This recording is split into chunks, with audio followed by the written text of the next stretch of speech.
Bro, get out of my clip. Brother. So I've won over 3,000 LMS wins across all my accounts, and I thought I'd share with you some of the stuff I've learned. This is also the first video I've ever made, so please let me know what you think of it. This will be a very loose guide to LMS, more of a tips and tricks type of video. There's a couple of things we'll have to go over before we can jump into a game. I always recommend having auto retaliate off, unless you're a bot. I also recommend using F keys. To be honest, you guys should be using F keys anyways, even if you don't do any PvP content. I'll show you guys my setup, but you guys can have it however you like. So here I have F1 as spec, F2 for inventory, F3 for prayers, F4 for spellbook, and F5 for equipment. Sort of in a straight line. I also recommend turning off the setting Enhance Pointer Precision under your mouse settings. I won't show you guys how to do that, but I'll provide some links in the description. A few useful plugins are the PvP Performance Tracker, Entity Hider, and Player Outline. Oh, and freeze timers. Let's get into the gear setup. This is Max/Med, this is Zerker, and this is Pure. There are some items you want to avoid and prioritize. I made sheets for each mode. The items in green are the ones that I recommend, and the items in red are the ones that I avoid taking. You might have noticed that there are some items I recommend avoiding in the Med and Zerk modes, but recommend in the Pure mode. This is because the way magic defense is calculated. Items like the Tormented Bracelet and Mage's Book give magic offense and defensive bonus, which makes you more resistant to magic attacks. Okay, now we're ready to jump into a game. Right off the bat, one thing I don't see players doing is eating to 115 right after a fight is finished. After you take down your opponent, make sure to brew up to 115 before your inventory resets. That way, you start the fight with an extra 16 hit points and a fresh inventory. Since your first fight will likely be a bot these days, take this opportunity to make this a habit. Speaking of bots, here's some common places that bots and players like to hide for the Desert Island and Wild Rock maps. If you're not very good at PvP or an Iron Man, checking these places on the map is a good way to get some free points. The places that bots like to hide is also a great place to hide any weapons and armor that you don't need. Too many times I find free upgrades because players don't take the time to hide them. While we're talking about upgrades, here's some maps where loot crates spawn. Keep an eye out in the chat box for when they appear. If you just got a kill and have immunity, you have the advantage. You should start the fight by hitting your opponent off prayer by rushing your specs and quickly overwhelming them. While they play catch up, you can do more damage and secure the fight more in your favor. In the clip before and the current one playing, both opponents took a lot of damage because they didn't expect to get rushed, and because they were in their robes.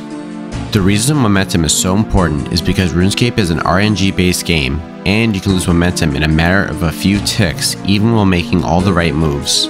It's best to take advantage while you still have it, especially in a deathmatch style fight like LMS.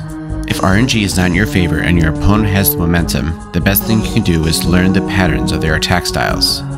In this clip, my opponent is reacting or not reacting at all to my attacks.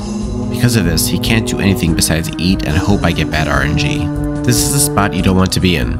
Because he was constantly playing catch up and not predicting my moves, he ended up losing the fight while I had half my food left. There are going to be times when you don't have momentum and need to be on the defensive. If you're unable to land a freeze, you should be sitting in your tank and bolt ragging them down. Slowly chipping away at them like this can give you an opening to force a spec and change the tide of the battle. In this case, forcing a spec not only switched the momentum, but also finished him off. He was not very happy. Part of being good at LMS and a good PKer in general is noticing the patterns in your opponent's attack styles. In the early part of this fight, you'll notice after he mages, he goes straight into his Elder Maul. After a few exchanges, I take notice of this pattern, and can't melee pray after every other attack. And because he's not able to anticipate my moves, he ends up taking a lot of damage. Making observations like these can win you the fight. During the course of a battle, you're going to want to be in your tank gear as often as possible. This means either being in your tank legs and d'hide body when you know your opponent's going to use range or melee, and your d'hide top and robe bottoms when you know your opponent's going to use mage. If you're on the noob side of PKing, just stick to your d'hide top and legs. Augury and Mystic might also increase your mage defense, so while you're on the defensive, this prayer should be on while you're eating and trying to regain your footing. Being a tank is important because protection prayers do not decrease the likelihood of being damaged. They only decrease incoming damage by 40%. It's also worth noting that for the pure mode, tank gear does not matter with 1 defense. However, mage defense does matter, so switching into your hides and staff are worth it. You should be hugging and DDing people in every fight, especially if the player is around your skill level. If you don't know what I'm talking about, hugging is where your opponent is frozen around a tree or a wall, you attack them and immediately go back behind the tree or wall. Similarly, DDing, also known as death dotting, is where you stand under your opponent, attack them, and walk back under them. Both styles of fighting give you control of the fight as long as your opponent is frozen. It's just as important to know how to respond when someone is hugging or DDing under you. If you use Rune Light, you should turn on Entity Hider and Player Outline.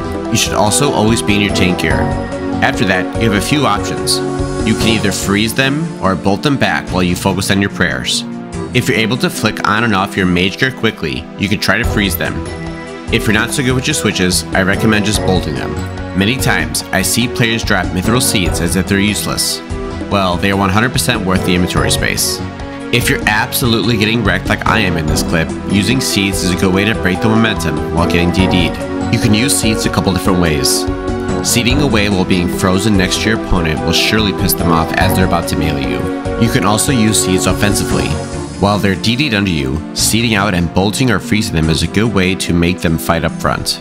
You should be speccing, using your melee weapon, or faking melee every time you're unfrozen. With the DDS and VLS especially, you should dump a spec early so that you can regenerate 1 or 2 more specs over the course of a fight. In case you don't know what a fakie is, it's when you make it seem like you're going to use an attack style, but at the last second you switch to another attack style. There's a bunch of fakies, so we'll only go over a couple of them. My favorite one personally is a mage to melee spec fakie. They think I'm going to hit him with mage because I'm in robes, and then I surprise him with the spec. The risk, however, is being in your robes, you're more likely to take damage. One more fakie I'd like to cover is what I like to call fumbling mage. It's particularly helpful when you're trying to learn how to switch into mage, and it's a good fakie in general. When you're switching into mage gear and you misclick your opponent, you quickly switch back into range and bolt them, turning into a mage to range fakie. It's important to know how to use brews. You can use them as combo food, or you can use them on the offense while simultaneously healing yourself. As for combo food, it goes Shark Brew or Shark Brew Kwamban if you really need to heal up. Oh, and Shark Kwamban works as well, but generally I like to try and only double eat. And for using them offensively, you're going to want to brew and blitz and brew and bolt, like so.